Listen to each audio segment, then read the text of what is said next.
So hello, everyone. Good morning. My name is Paola Pinkowski, and I'll be the moderator of today's panel. For those who don't know me, I'm a lawyer here in Brazil, and I'm also a part of the Young Arbitrators Committee of CBMA.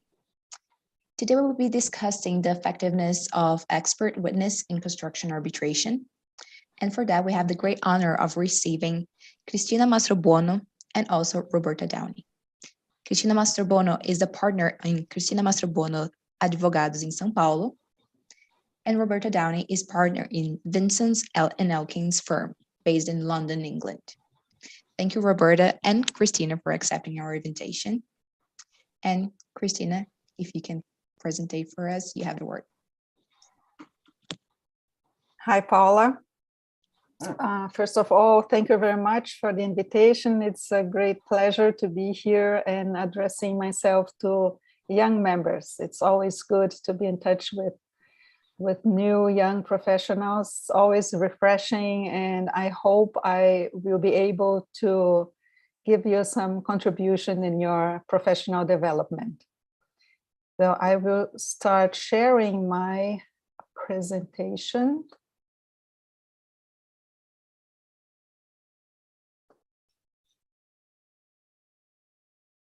Here, can you see it? Yes, we can. Okay. Well, I will make a brief presentation about the effectiveness of expert witness in construction arbitration. My speech will address 4 topics. The first, I will give you general aspects of arbitration. Then I will speak about key features of construction arbitration. The next topic will be evidence, and I will finish it with addressing the issue of tribunal-appointed experts and the SACS protocol. Well, giving you a brief overview about arbitration, I like to cite the definition that Gary Bourne gives about it.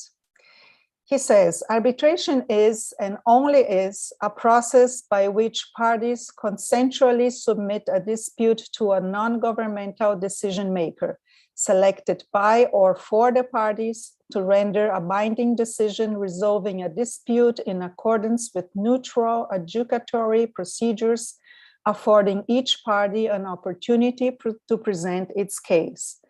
Well, there are some key concepts here. It's a dispute resolution mechanism. It derives from a contractual convention, meaning that there is a party autonomy. This is maybe the most important principle in arbitration, and we will address it later, also related to the way of expert help is needed in an arbitration.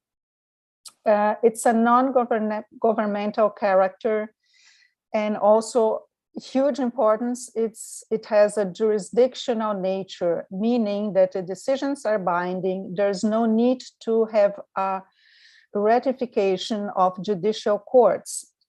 There's also the possibility to choose the applicable law.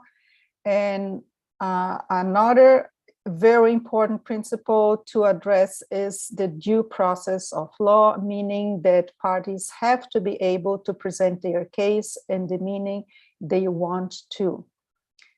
So the main legal basis for arbitration is, if you see it from the word conception, the New York Convention.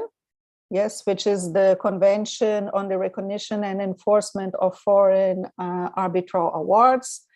And then we had the elaboration of the UNCITRAL model law. That was a model law designed to assist states in forming and reforming and modernizing their laws on arbitral procedure, so as to make it into account the particular features and needs of international commercial arbitration. In Brazil, we adopted mostly of the model law, and in '96 we had the enactment of the Brazilian arbitration law. Another important thing to look at when you are into an arbitration is, in Brazil, not only the Brazilian arbitration law, but also the rules of the arbitral institution that is administrating the proceeding. And also another important thing to observe is the arbitration agreement that was designed by the parties. Sometimes the agreement has a lot of rules, of obligations that have to be adopted by the parties.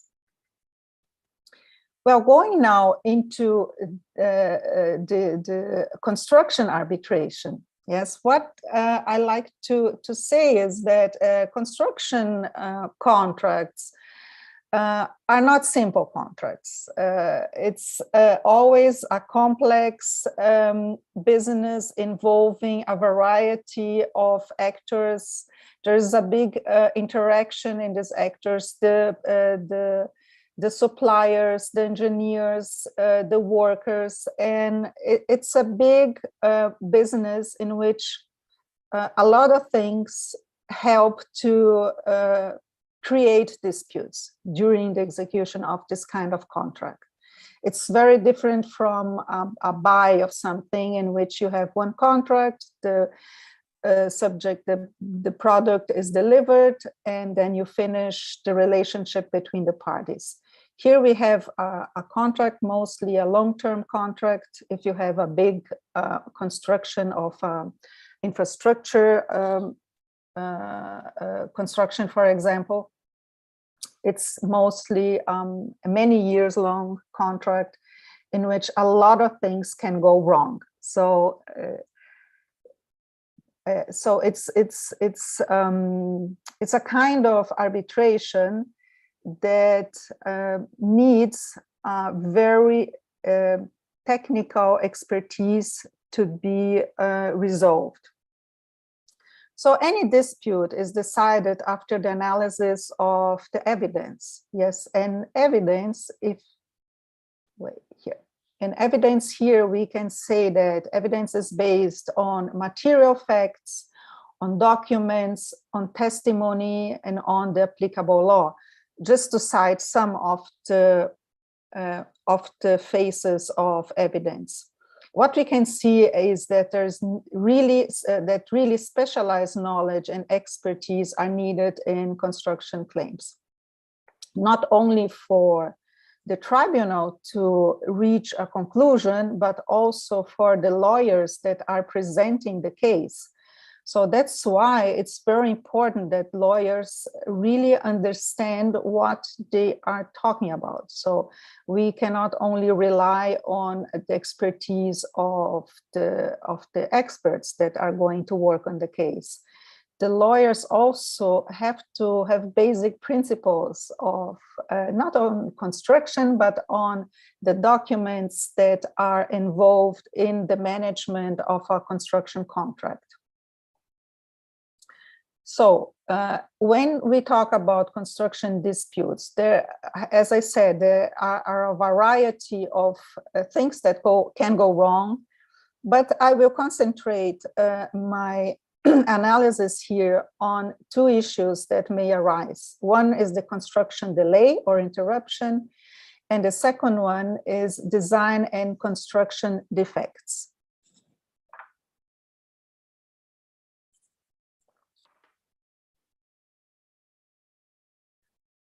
So when we talk about construction delay or interruption, there's always a schedule that wasn't attended, and the reasons can be also a variety, but you may have problems in the management of the contract. There may be site access restriction that that doesn't allow the workers to get to the site and continue their work. You may have site conditions that do not match the planned one. Financial problems from both of the parties. Another important thing that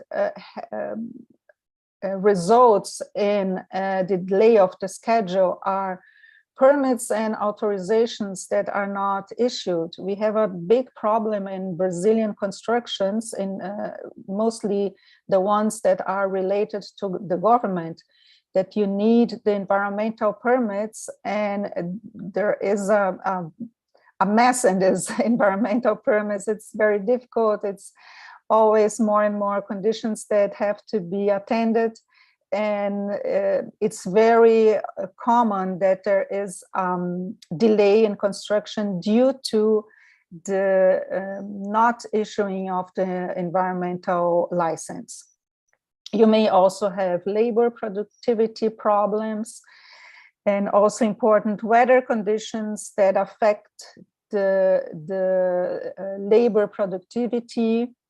And finally, we may have force majeure issues that may be related to these other ones that I already addressed, but in some particular cases, they are considered force majeure. So in these cases, what is really the discussion in the case of delay? The first question that is very important to be discussed is, did the problem that caused the delay or the interruption impact the critical path of the project? So critical path, this is a very important concept in the engineering area.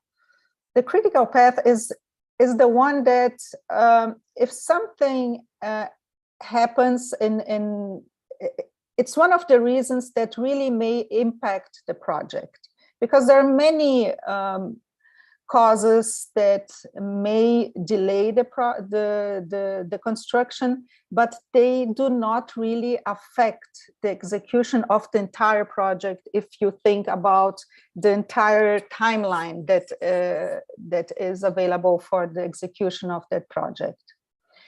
There are many, I will talk in the next here, there are many methodologies to analyze if the critical path was affected.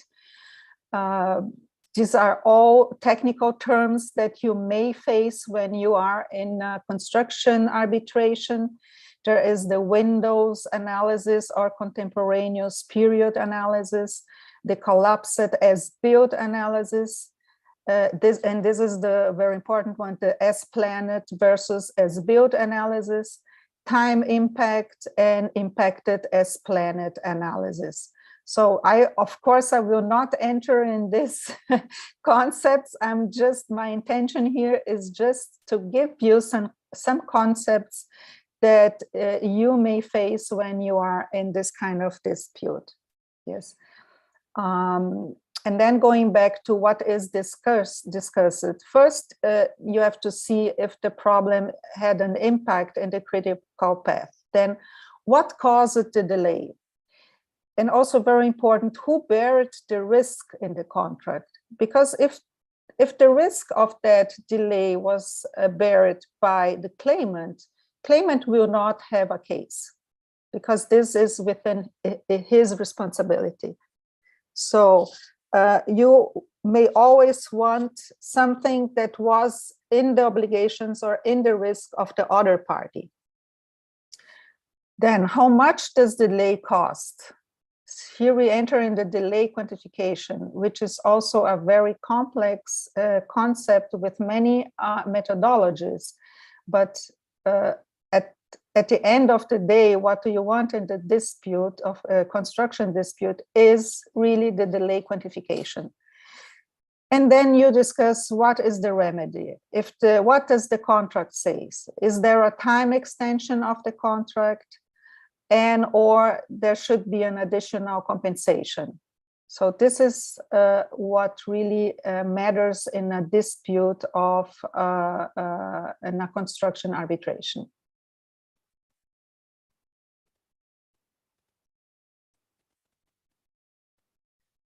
Well, then you have the other reason of that can lead to construction arbitration. These are the design and construction defects. And this also happens for a variety of reasons: insufficient materials, incorrect material specification, poor quality control of the contractor, disregard of the proper construction installation guidelines, use of substandard or defective materials in an effort to reduce costs. So you may see that these are all reasons that lawyers cannot show, they cannot prove, they cannot give evidence just with the documents they present in the case. It's really necessary there that an expert analyzes the site, analyzes the materials that were used, and that's why the expert witness are so important in construction arbitration. So in this case, the arbitration aims to quantify the defect damages, the direct cost of the repair, the value that was diminished, and the loss of use and other indirect damages. So going to part 3 of my presentation, we will talk about evidence. So what are the documents that will be analyzed in a construction arbitration? Well, this is not a closed list. I just bringing some general concepts, but you have to look into the pre-contractual documentation, the projects that were furnished to the parties when they were closing the deal. Then you may have to look into the contractual documentation, the progress reports, control of the times, of the schedule, of the labor hours, of the productivity. And here also very important, it's very important that parties, when they are executing the contract, when they are doing the management of the contract, it's important that parties they have an understanding about what reports should be issued during the execution of the contract, because the report has to, I say, parties have to speak the same language. So the report has to be something that is important not only for the contractor, but also for the one that is executing the construction. And these are documents that will be used in the dispute. These reports are key in the evidence of a construction dispute. There are also the daily reports with registration of everything that happens in the construction, the changes that were introduced, why the changes were introduced, if the contractor asked for these changes, or was it only from a decision from the executor? And also the correspondence between parties, including letters, and these letters sometimes they contain very important information about the legal interpretation that is being given to some of the issues.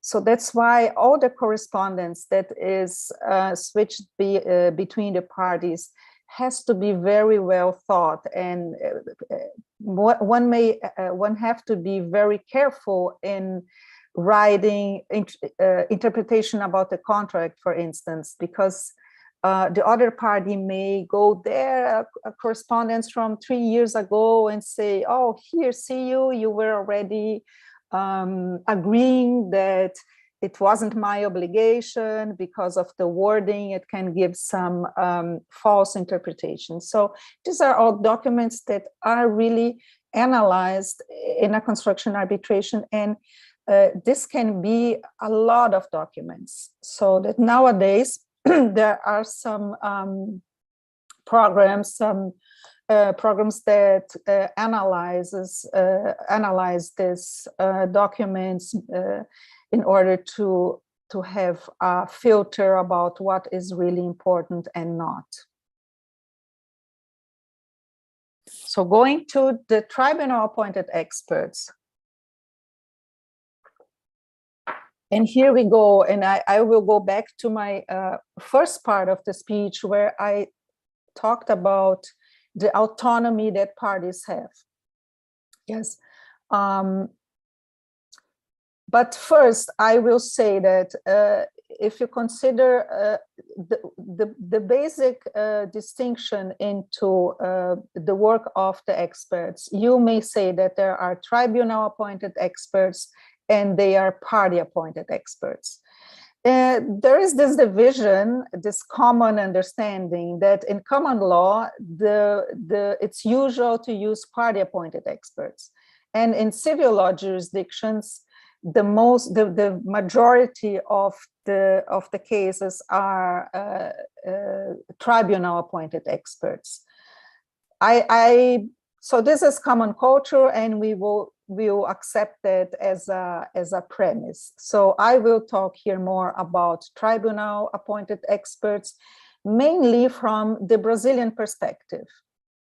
In Brazil, the Federal Arbitration Act has no express provision about how experts are going to be appointed, what is the role of experts, if they have to work in an independent and impartial manner. There's simply no ruling about the work of experts. So what happens is that in practice, arbitral community uses the model of the judicial taking of evidence process. So we use the model of our civil procedural code, which rules that the tribunal may appoint an expert to help the decision-making process. So this is our practice. Yes. What happens is the majority of the arbitrations in Brazil in which experts are appointed use the tribunal appointed expert.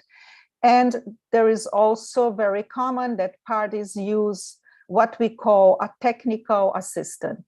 Yes, this is not a party appointed expert, because the technical assistant is part of the professional team that assists that party, meaning it doesn't have, it's not under the impartiality and independence rule that are obligations of the tribunal appointed experts, and which is also different from the party appointed experts that are known in the international arbitration. So this is very important for us to understand. The practice in Brazil is the tribunal appoints an expert, and parties may have their own technical assistants. But as I said before, there is this party autonomy principle in arbitration. So it's completely possible, it's perfectly possible that parties in Brazil decide in another way. They may decide to adopt the party-appointed expert way, as it is in international commercial arbitration. It's only a matter of understanding the real concept of that and using that in the arbitration and putting that in the reference term, for instance, or later on when they are deciding about how the evidence will be produced. But I've never seen a case like that. I've been in arbitrations in which parties had their technical assistants and both produced reports. But at the end, the tribunal had to appoint another one because these reports were completely different one from the other and were of not really help for the tribunal to decide. So there are many ways of choosing this expert. They may be, or he may or she may be directly chosen and appointed by the tribunal. But what we see is often that parties reach an agreement about the professional that will be active in the case, or the tribunal may offer the parties to present a short list, and then tribunal will choose from this list. And I put etc. because it's whatever imagination allows. So the important thing is that this professional has to be has to be independent, has to be impartial. And this is also a reason why it's becoming more and more difficult to have a professional that's going to work in these cases, because in Brazil, we don't have so many specialized experts in constructions and in arbitration. And in some cases, it takes months to find a professional that is accepted by both parties. Well, and then I will finally address the SEX protocol.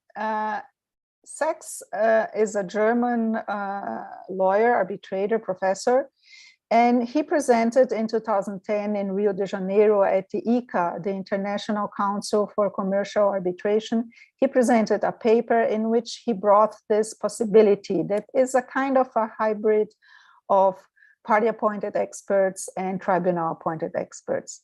It's an expert indication methodology, which results in a composition of a team of experts. Each party may indicate 3 or 5 names, and the tribunal chooses one from each list. And so the expert team is composed with 2 experts, and this expert team responds to the tribunal. So it will not respond to the party that indicated them, but to the tribunal. And there's the possibility of meetings between the experts and the arbitrators and the parties. And he brought also the possibility of elaboration of a reference term for the production of evidence. And this is something that is really very much used here in Brazil.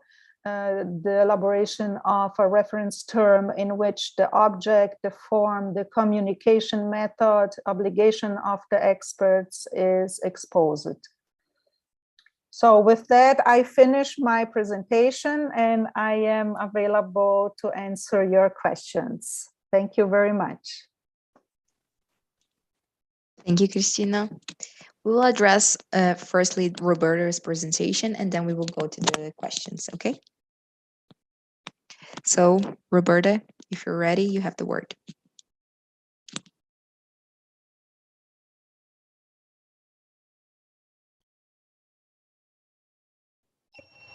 Share my screen now.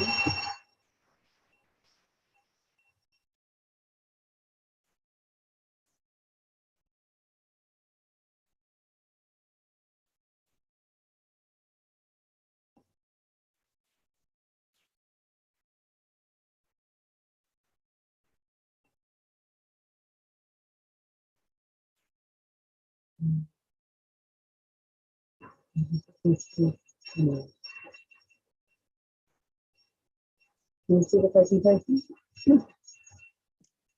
Yes, we can see it. I thank you very much, Cristina Mastrobuano and Paola for inviting me to speak today. I'm going to give a view from a common law, but it's not only common law. My practice is very international, so I actually deal quite a lot with civil law countries, or disputes in civil law countries, but I'm looking at it from the international arena, where it tends to follow more the traditional common law approach. I'm not saying the international arena follows it, but the things that I do in the international arena are tending to follow the common law approach. So very often it's Middle East, Asia, UK, and the Americas, North America, Northern America. So my first point is, how do you actually choose an expert? And as I say in this slide, it's a bespoke exercise. What I mean by bespoke is it's tailor-made. It isn't ever going to be the same approach or priorities for every arbitration. You really have to look at it. The first thing, and these aren't in any particular order because individual clients and cases will have different priorities as to where these factors come in. But these are the factors I look at when I'm appointing an expert or recommending an expert. First is, what's the technical expertise that's required? And Christina's already touched on some of the big ones. The single biggest one in construction disputes is delay. That's time claims, and Christina's already talked you through the different kinds of critical path analysis. So that's what we mean by technical expertise if it's a delay claim. Disruption is a very different thing. It also arises and relates to time, but delay is about being late, whereas disruption is about productivity, working out of sequence or in a different way. And that requires a different technical expertise. There you're looking for somebody who's got expertise in productivity analysis. Now, sometimes it might be a delay expert, has both, but sometimes it's very different. So it's measured mile or some kind of productivity analysis. Other ones that are very common, Christina mentioned, very common source of disputes is quality issues, defects, and then you might be getting any kind of technical expert depending on what kind of problem it's been. I've had welding experts, I've had NDT experts, boiler design experts, power station experts. It really will depend on what the particular defect or quality issue is, and that can be quite hard to find because the kind of disputes that I deal with get more and more specialised, and it's a very small pool that deal with it. And you don't get, it's easy to find a delay expert or a productivity analysis expert or a construction management expert because there's so many of them. But once you're starting to get into very detailed technical issues, it can be quite hard because the pool can be very small, and they're not what I would call experts as not their first choice in the sense of legal experts. They're not used to giving testimony or writing reports. They're just experts in the field that are consulted on projects rather than people who are regularly dealing with lawyers. The other big area of expertise that you get is quantum experts. But again, there's a whole spectrum. You can get traditional quantity surveyor experts. You look at bills of quantities and remeasure contracts and work out what the contract price should be on the back of that in some kind of reconciliation exercise. Or you can get forensic accountants and look at what the loss of profit is, or calculate interest calculations. And so you can get a whole spectrum of quantum experts. The second area that you look at, as I say, is the expert witness experience. That is different from the technical expertise. That is, how often have they been an expert in a legal process? Have they written lots of reports? Are they doing it every day? Have they given evidence? A lot of experts have written reports and advice, but not that many go to trial. So have they been cross-examined before? And if so, have they stood up in cross-examination? And if they've given evidence in a court, certainly in England, but in a lot of jurisdictions, that will be on the public record. So I search the court records to see whether a judge has said they thought that they were persuasive or not. So that's a very important criteria to check. And it's different from the technical expertise. As I say, sometimes, and I've had this, you can find a gas turbine engineer technical expert, but he's never actually ever given expert evidence in a tribunal before, and they're very different scenarios. So you need to be wary of that. The third one, conflicts. Have they got any conflicts of interest? There's been some cases on whether they're fiduciary duties or not. The courts in England certainly have said not, but there can be a conflict of interest because they could have acted for a party before or given some advice on the project. Availability is very important. You can have a really good expert, but if that expert does not have the time to devote to your matter, you're better off going with somebody else, because otherwise a late expert input is as good as no expert input. So availability is very important. And then obviously you ask about cost. And as I say, which of those five factors becomes the most important will vary, and from one case to another, and from one client or party to another.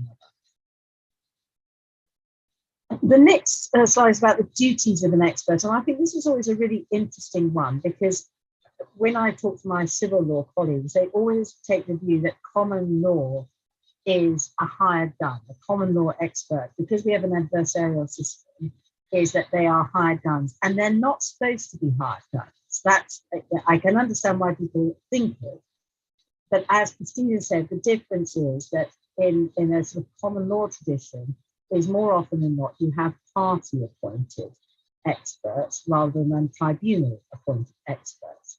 So the parties choose who the expert will be rather than the judge or the arbitrator.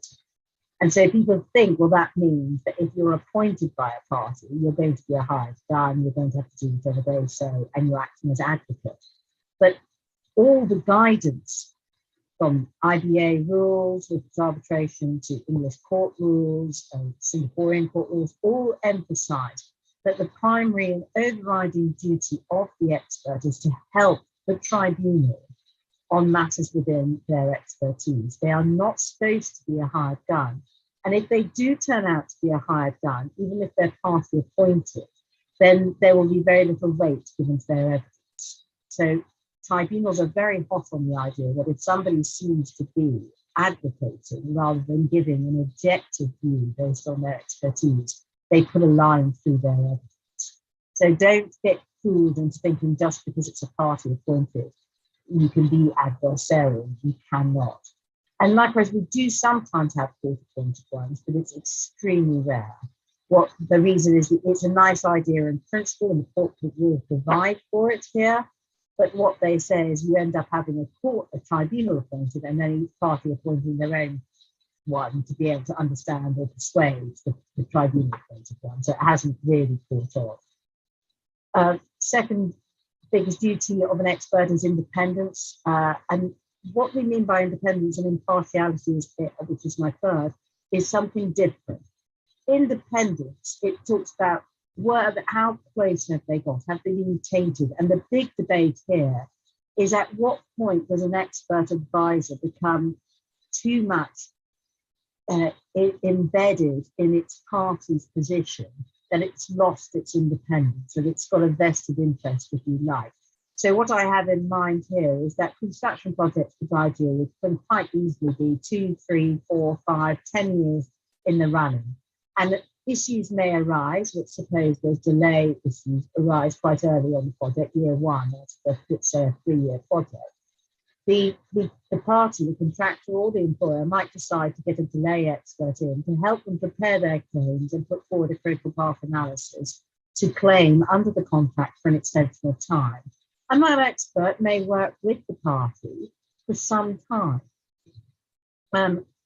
If it does do that, there comes a point where then if 3 years later or 4 years later there's an arbitration, the tribunal and certainly the other side will no longer consider that independent expert who is from a consultancy to be truly independent anymore. They'll have crossed the line from an expert advisor who was part of the party's advisory team, and so no longer can be the testifying independent expert. So that's what I mean by independence. Impartiality on the other hand, can be they've got to give an unbiased opinion, and it's got to be objective based on fact. Now, very often parties find that very difficult, clients of mine find that very difficult to understand. I'm paying for this expert to give expert evidence in support of my position, so they ought to be supporting my position and not giving a sort of unbiased opinion. But that is the idea that they're supposed to. Now, of course, the reality is that an objective opinion, like everything, can be on a spectrum, and sometimes they will lean one way. And if there's two interpretations, both of which are possible, then a party may quite legitimately think, well, you ought to be advocating my end of that spectrum rather than the other. And I know certainly in the States, there's a lot of pushback that an expert you appointed should be, or wherever there is that option of the spectrum, should be pushing your side's position. They're not supposed to be the advocate, as I say, and they're not supposed to be the tribunal. They're supposed to stick to giving an objective view based on the facts and their expertise. And the other big duty that you see in the traditional and international phase is that they will be asked very often, I would say, in virtually every case I do, to attend what are called without prejudice, i.e. off the record expert meetings, where they're supposed to meet with their counterpart and cooperate in an attempt to narrow the technical issues in dispute as early as possible. So the two parties, delay experts, will get together. They will work out where can we agree, where don't we agree, and they're supposed to discuss through the issues with each other. Now, in order to encourage that sort of thing, the tribunal will normally, at the first case management conference, set down a timetable, which will include a time for identifying who your experts are, and then an instruction that they should get together by a certain date and to meet on a without prejudice off the record basis, and eventually at the end of it produce with a full joint statement, which I'll come to later. My next slide is really about how do you win, right? And it's like all big construction projects, a much more stable foundation is a pyramid than a funnel, if you like. And at the very bottom of the pyramid are the documents. And Christina's talked an awful lot about how important documents are, and I absolutely agree with that. You will win or lose the case normally on the documents, what the documents say, the contemporary records say. Because it's very unlikely that a tribunal will later say that they think that a memory 3 years later or an expert opinion from somebody who wasn't even on site 3 years later that is inconsistent with the documents should be preferred over what the parties said in the documents at the time. So the documents is your foundation, and it's a very broad foundation. Fact witnesses are used really just to explain anything that needs explaining. From which you can't just read in the documents. They're not supposed to just write out what's in the documents. They're supposed to fill in the gaps between documents and help explain it. And at the very top, the expert is supposed to look at the documents and the fact witnesses and say, with that factual scenario provided by the documents and fact witnesses, this is my expert opinion. So they are not supposed to be trying to invent the case. If you start the other way round, by asking an expert to create a case, let's say you say, I've got a delay claim, I'm on the hook for liquidated damages for 7 months, I need you to create a case that will get me an 8-month extension of time, that will fail. They have to start with, please look at the documents and the factual evidence. On the basis of the documents and the factual evidence, which might be written up into statements, or it might be you're just talking to my people at the time who were on the project. Based on that, can you work out what extension of time I get? That is a much better way to build a successful case, because, as I say, if there is a contradiction between the story the experts are telling and the story the documents are telling, you will lose. That's the inverted pyramid, which is a very unstable foundation. So, how do you actually deliver this expert evidence? Well, in the traditional common law adversarial approach, it goes in rounds. You have written evidence, and normally stage one, not always, but normally stage one is some form of joint statement. And it's normally done in a table format, where the experts in the first column will identify what the issues are based on the pleaded case or the memorials that they see. What are the big issues in this dispute? And then they'll have a table showing columns where they agree. And where they agree, they'll simply say, we agree, probably without much, if any, explanation. More importantly is where they disagree. And where they disagree, they give an outline. It's not a full report. These documents can be very short. They can be sort of 10, 20 pages. They're not lengthy reports. Sometimes they may only be 1 or 2 pages. But where you disagree, so for example, if delay expert A says that the critical path runs through this sequence of work, and expert B says, no, it runs through a different sequence of work, they're supposed to show where the difference is in their opinion, and then have an outline for why they have different views. And when I say outline, I'm talking about a paragraph or one sentence or two sentences, not a full report.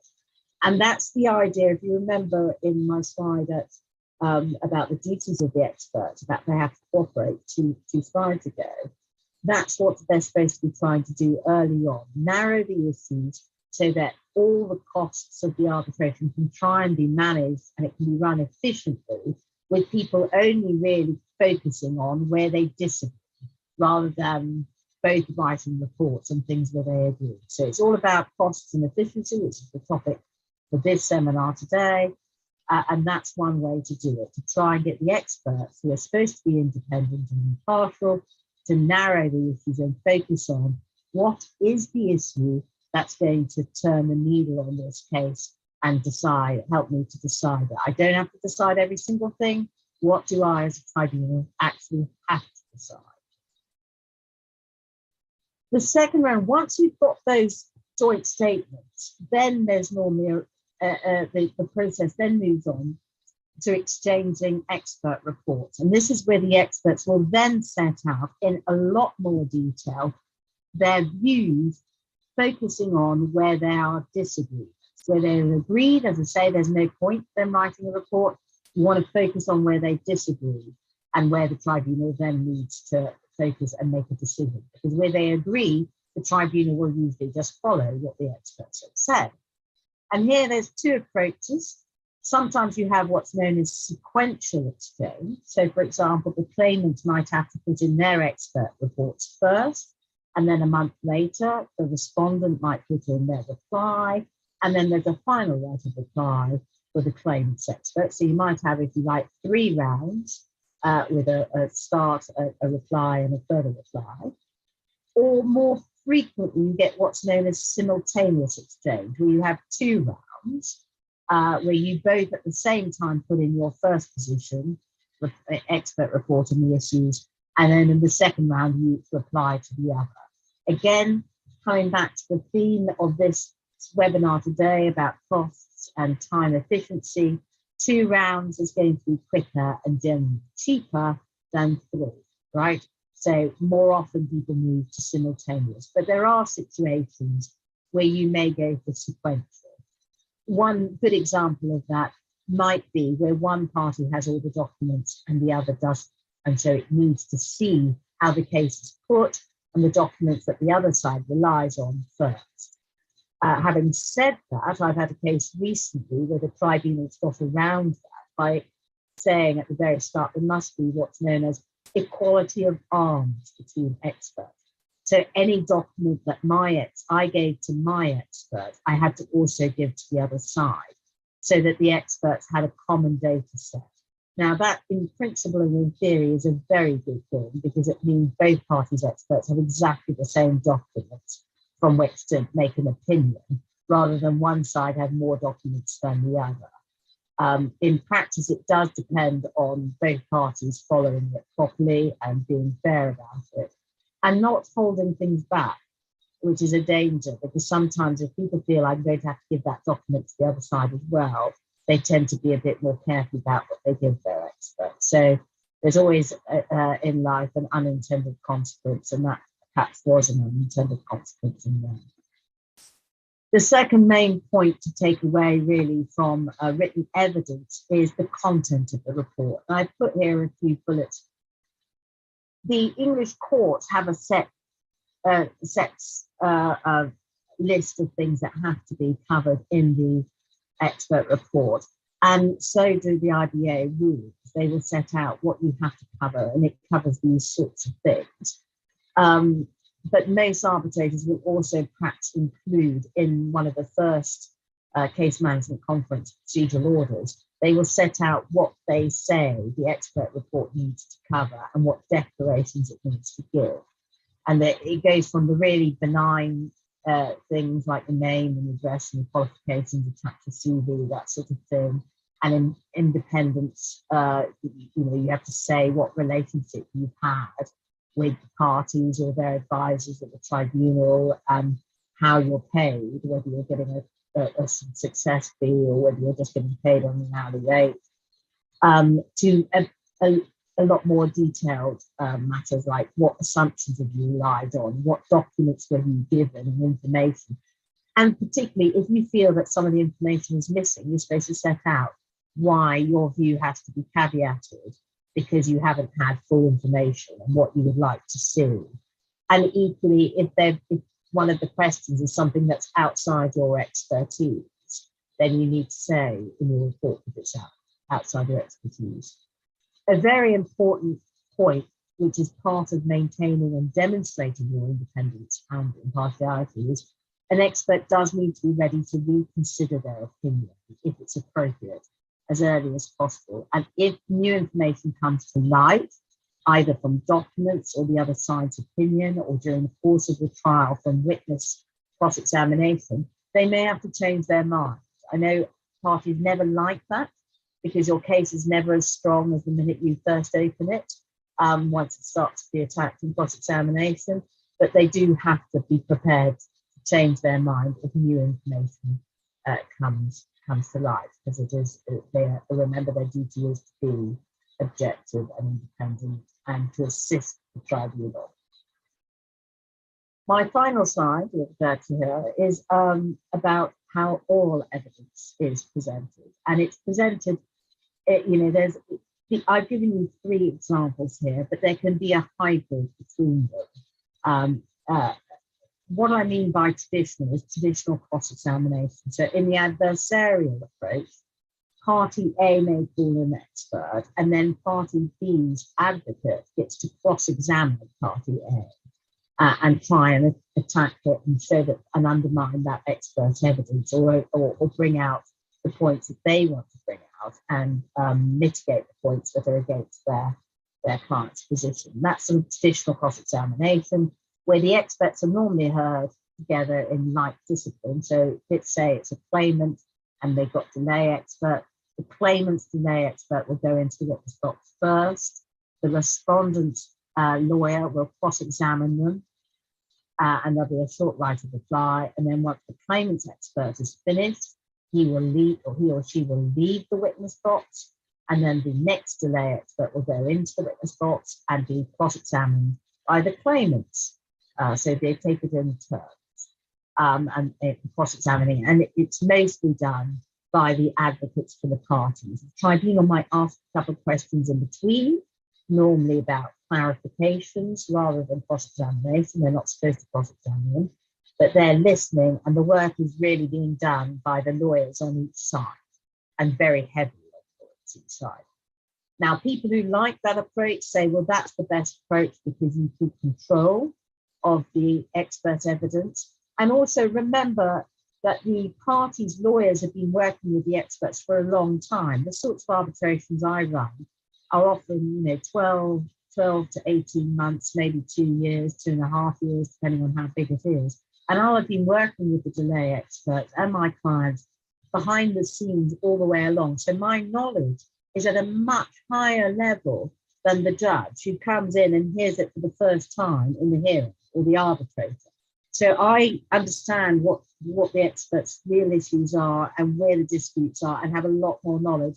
And so the argument for the traditional approach is you know better what really matters and what's going to turn this case and what you need to bring out. And again, remembering that cost and efficiency, that's a very effective and cost-efficient way to do it. That's the traditional. Now, what has happened on the international scene are two ways that tribunals have started to bring in to try and manage and make it more cost and time efficient for expert evidence. The first is what we call expert presentations, and that is where at the beginning of the expert, often, it's usually at the beginning, or maybe in having a joint section, which is my third bullet point. What they do is that the experts give a presentation of what they say are the high-level themes. And if you like, it's a sort of, if you imagine the movies, it's like a trailer in the movies as to what you're about to hear, what you need to listen to, what the real issues are. It might be, again, focusing on this is a big area of dispute, and the big points and the big things you need to listen and will help you decide this issue and dispute are 1, 2, 3, 4. and it's all done like a PowerPoint presentation. So it's if you like a taster and a news boosh or a trailer to a movie type presentation. Now, people say the problem with that is that tribunals might be lazy and they might get the wrong impression. And if you're a very good natural public speaker, you can slip into the role of an advocate rather than an expert. Tribunal may never really understand the detail of the expert report because they've taken this shortcut, which is the presentation. That's the people who are against it. The people that are for it say, look, it's really good because it warms up the tribunal, recognizing that the tribunal hasn't had a year to work with the experts behind the scene and doesn't have its own expert. And it means that it helps to put the tribunal in the right frame of mind as to what they should really be listening out for when they hear the cross-examination. So that's expert presentations. The next sort of management tool for cost and efficiency in arbitration that experts are using is what's called witness conferencing, or you might hear it in a less sort of pleasant image of called hot tubbing. And it began really in Australia, but has now become so prevalent in the international market. It is always talked about in the international market. Now, what witness conferencing is, where you get the experts, usually again, the experts of like discipline, but instead of them going sequentially, like the traditional approach, where you have one in giving all this evidence and then leaving, and then the next one going in, you have the two of them sat side by side together in a witness box. So, and I've had some where there've been 4 experts in the box because there've been 4 technical disciplines where it's all quite interweaved. But ideally, we don't really want more than 2 because it becomes too difficult. So you have them both giving evidence in real time together. Now, the people, again, there's 2 approaches. If you do it like that, it can be sort of the parties take the lead. So the 2 experts are sitting together, and then maybe one advocate, the claimant's advocate, will first cross-examine, and then the respondent's advocate will then have his chance to cross-examine both of them. Or it can be tribunal-led, where the tribunal takes the lead and they kick it all off and ask the questions to begin with. Again, it depends on preference. And this kind of thing, if you're going to have witness conferencing, it's something to discuss very early on, rather than lead to the first day of the hearing. You want to be talking about it, if not at the first case management conference, which is the idea, but certainly months in advance, because you need to work out how then a set of rules as to how you're going to do it. Is it going to be led by the tribunal? Is it going to be led by the parties? Are there going to be tribunals questions clarifying matters to begin with and then the parties, for example? Or are the parties to agree a set of what are the 10 issues, let's say, that we're going to put to experts? And I've had that case where the tribunal said, I'm only going to have 10 issues. You can pick your top 10 issues for this expert. We only have 1 day of evidence. I want you to pick your top 10. Each of you can choose 5, and we'll go through those. And I will ask the first questions, and you will ask the second. As I say, exactly how you do it, you can make up, and it will be different from one case to another. I've had it done party-led. I've had it done tribunal-led. I've had it done with a restricted number of questions. I've had it done with a restricted number of experts, a restricted number of times. It's so very much you can make what you want of it, but the core principle is you've got both experts at the same time. The people who love it will say it's very good because you've got a better chance of your expert giving you a less controversial or confrontational approach because they've got their peer sitting next to them. And it's much harder to say something extreme if there's somebody right next to you who can say, oh no, that's wrong, and immediately say it's wrong, rather than you being able to give your evidence on your own and then later coming back. So that's why people say it's much better. It keeps the experts honest because they're sat next to each other. And it's quicker. You can get through issues quickly if you've got more experts. The people that don't like it say, well, you know, it favors certain people. We all know that some people are better at public speaking than others. And if you've got 2 people in a box and one's got a more dominant personality, you perhaps hear more from the more dominant personality even though that person may not be the cleverest person in the room. It's a bit like politicians, right? You know, who shouts the loudest is the voice that's heard. So those were the 7 slides that I had to go through the sort of international side of how you use an expert. As I say, I come from an English law tradition, but I very rarely deal with something that's purely English law. Thank you, Roberta, for your presentation. We now have some questions to you. I'll firstly address the questions made to Cristina and then to Roberta, but please feel free to answer and to contribute to either one if you want. Okay, Cristina, the first question is, considering the expert's bias, is it possible to separate statements of facts, assumptions, and opinions in their written report? Well, I think so.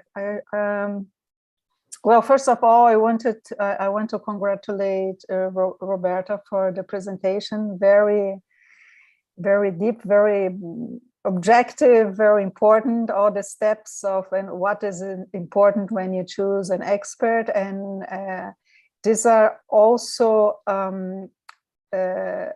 concepts that you can apply when you use a tribunal appointed expert. So these are, although she's more used to common law, this is also, I think, what we can apply to civil law, taking of evidence. Well, I think, yes, but first I also want to say it is very important for the arbitrator, because I only act as arbitrator. I don't work as a lawyer in arbitration. And what is very, very important is that you really prepare for a hearing, and that you know, because you have already received all the reports that are going to be presented in the hearing. It's very important that you read all of this material, that you compare the reports that was elaborated by the tribunal appointed expert and the comments made by the technical assistant of the parties, so that I think if you do that, you are able to at least have some doubts about what is in the report, and to make the separation. You can at least identify whether there may be some bias in the written report, in the report that is given, so that you may question that during the hearing.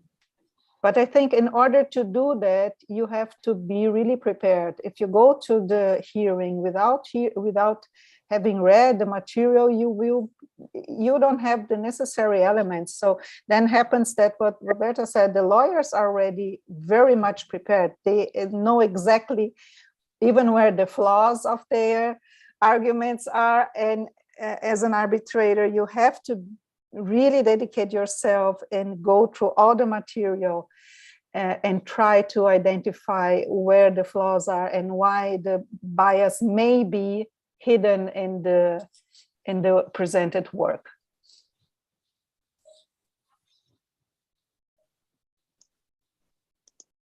Another question is, before starting the expert's work, does the arbitral tribunal establish the methodology that shall be used on the expert's evaluation? Well, I like when we have a terms, evidence term, a reference about how the work will be done, but not, it depends what you mean with methodology. Yes. I imagine it is the conduction of the reports and the proceedings it will take. Yes, so I like it when we have that, when we have a terms of reference. I like to use the CIR protocol for the taking of evidence.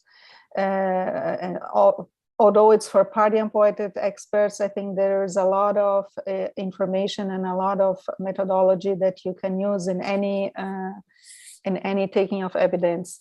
And I like to have it clear which are the questions that has to be answered, how the communication will be, whether tribunal may enter in contact with the experts without parties taking part of it.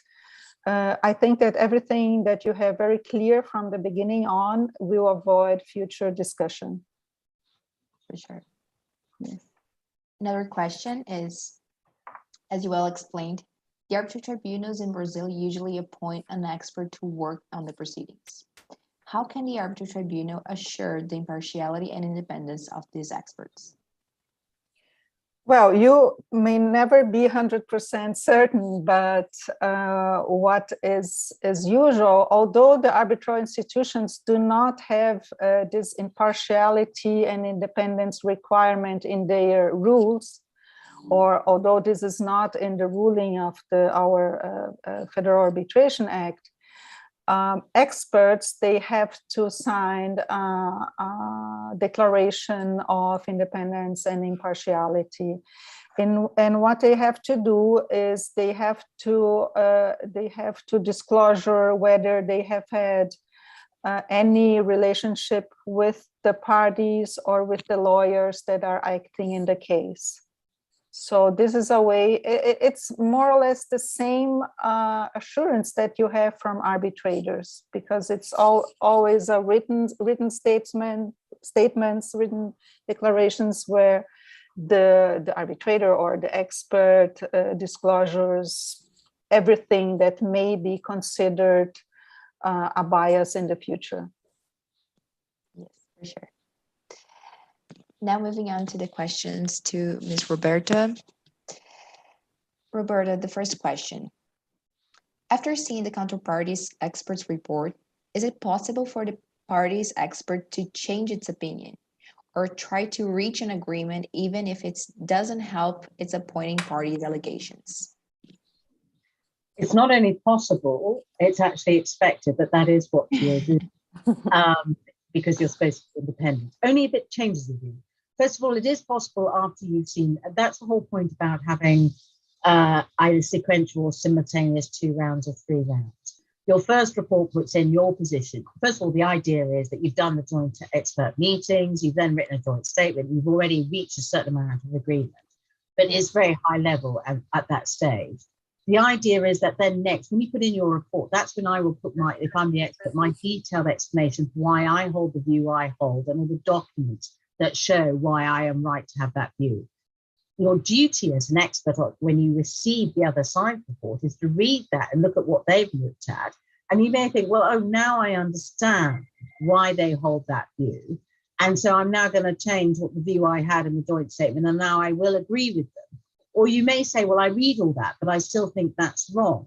Whichever way it is, in your reply report, whether you're doing it sequentially or simultaneously, you're supposed to set out whether you've changed your view, and if so, why, because you've accepted it or maybe something else. But if you've read it and still don't change your view, why you're not changing your view, why you still think that is wrong and your view is right. This process is supposed to go on right up to and even during the hearing. So even after the reports are in, if more information comes in, that's why I said you've got to keep an open mind. That's your duty. Now, this is me telling you the theory, right? I can tell you the theory. I can tell you what happens in practice, which is it very much depends on the lawyers and the clients. Some clients and some lawyers will say, I don't care if they've now put that in. I will not allow you to change your view. And then it will come down to the personality of the expert. Is that expert somebody, and it's like lawyers, I'm afraid, they divide into 2 groups. Is it an expert that will tell you what you want to hear? Or is it an expert that will tell you what they want to think? And that's the same thing you get with lawyers. If you've got an expert who will tell the client what they want to hear because they're weak and not confident, then they won't change their view, even if in theory they should be. If you've got somebody who's following their duties as an expert and recognizes that their professional integrity is more important than that one case, then if they think something's come forward and it's changed their view, they will say so. And it's perfectly legitimate. And the judgments that you see and the awards that you see for tribunals are full of statements where they say the expert changed its view. They may change their view because they've seen more information. They may change their view on cross-examination, but it'll be full of tribunals who've said, I recognise the experts change their views. Sometimes they may say they've changed their views because more information came to light, or they've changed their views because during the course of the hearing, the factual evidence which they gave evidence on was undermined. And so they no longer had that foundation that they'd based their expert evidence on. That's why I say, remember, it's a pyramid. So if something in the bottom, in the documents and the witness statement changes, then the expert opinion should change, or else they need to justify why it's not changed. Mhm. I don't know, Christina, you as an arbitrator, whether that's your experience as well, I imagine. I would also like to Yeah. mention, you've mentioned it earlier about the parity of arms, and I was wondering if we consider the case that one of the party appointed experts had access to a document that the other party appointed expert did not, and it formulates its written reports based on these documents, how the arbitral tribunal should act. Can the arbitral tribunal simply just disregard this written report? How the arbitral tribunal can conduct to get to the equality and to the parity of arms between the parties? Well, I can tell you how I've seen it done as an advocate, and I think Christina will be better telling you how she would deal with it as an arbitrator. But the way I've seen it done is that arbitrators don't like it. They don't like one side to have a document and the other side not have it. I think it's very rare that a tribunal will say, I will therefore throw out the report, because if it's relevant, they ought to have it. But they normally get very cross and quite angry if they find one party has held a document back that should have been given to the other side. And normally you can't have a report going in based on, you normally have to, when you put in the report, also identify everything you rely on, and it either already has to be in play or it has to be given. So it's more a question of timing. When does the other side get that document that you've relied on? But Christina, again, I'm going to invite you to give an arbitrator's view as to how you would do it. Well, I think it really depends on if it's really an important information that is crucial for the outcome of the understanding of the expert. Well, it's a big problem. I think the other party may have, so you have to give time to the other expert to analyze that document also. Otherwise, it will be unfair for this party. Yes, but I've never seen that. So this is, I think I would act in this way. If it's an important way, I would give time to the other expert to analyze it also. Okay. We have a few more questions here to Roberta, but please, Cristina, be free to contribute. Considering that the party's experts are paid by the appointing party, does the payment of the experts' fees lead to bias or bribery? Well, I mean, that's why I said in the content of the report, you have to set out the remuneration. So if normally you don't have to set out exactly what your fee is per hour, but normally it'll say something like I'm paid on an hourly basis. If you've agreed a success fee, you have to say you've agreed successfully. Nobody expects experts to be giving their time for free. So, the mere fact that you're paid isn't a problem. It's the same as arbitrators, right? Arbitrators are paid by the parties, normally shared equally. So experts will have different rates and be paid differently. Now, if you pay so much that it's exorbitant, then people will draw an inference from it. And you normally, in things that I do in international arbitration and in the English courts, is the winner takes all. So if the winner wins, they get their costs back. So you do get to see what the experts are paid. And if there's a huge disparity, then you're beginning to look like a hired gun. And it's actually quite a good thing for clients to be able to say, to keep the experts honest in terms of their fees. I can't pay you something that's out of this market, because if I do that, it looks like I'm just buying your evidence. Yes. But you do have to say what the remuneration system is, and if you've got a success fee or not. And I think if any expert ever said, I'm getting a success fee, then the report's worth nothing, right? Because then it's obvious you're biased. But the mere fact that you're being paid, that's expected. I've never found an expert who hasn't been paid. I should say one thing actually that's different. I didn't mention in the presentation about independence. I did have one case where the amount in dispute was only 1.6 million pounds or dollars, I can't remember. And that's quite little for a big dispute. You could spend quite a lot of legal costs to get up to there. And so if we put in an expert, delay experts, you can quite easily pay $500,000 to 3, 4, 5 million. And so we went to the English court and said, instead of using an external expert, can we use somebody within our company who's an expert on this? Because it was a quality issue. And it's a very small market of people that knew about this particular issue. Basically, only people that work for my client and one other place. And we said, can we use him? And the judge did in that case say, yes, I found that sometimes the most independent experts are the ones that are in-house with the client, as opposed to the practiced, experienced experts. And because the in-house expert isn't getting paid anything more, they're just getting their normal salary. In some ways, they're more distanced from the outcome. I mean, obviously, it could affect their promotion prospects, but they're not getting a financial reward based on the outcome. So I don't assume that you can never use your own expert. I think your own expert, if it's a delay expert or a quantum or a productivity, no, because there's so many out there you could choose from and such a market range in price. So if it's, if you take anybody can it's like a food, anyone can go to any supermarket and buy it, then you would have to go outside. But if it's something very specific that you're going for, caviar, or champagne, true champagne, French champagne, and there's only one place to go, then it may be that you can use your own people more easily.